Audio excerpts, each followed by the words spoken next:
நாளினுடைய கர்த்தருடைய வார்த்தை எபேசியர் 6வது அதிகாரம் அதனுடைய 10வது வசனத்தினுடைய 2வது பகுதி. கர்த்தரிலும் அவருடைய சத்துவத்தின் வல்லமையிலும் பலப்படுங்கள். கர்த்தரில் நாம் பலப்பட வேண்டும்.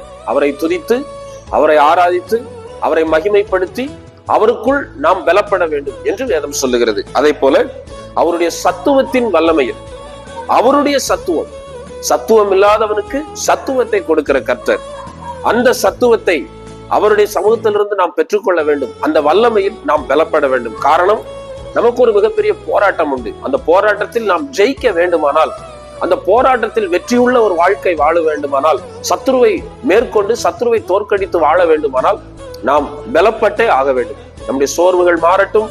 கர்த்தரிலும் அவருடைய சத்துவத்தின் வல்லமையிலும் பலப்படுவோம். கர்த்தர் நம்மை பலப்படுத்துவாராக. ஆமென்.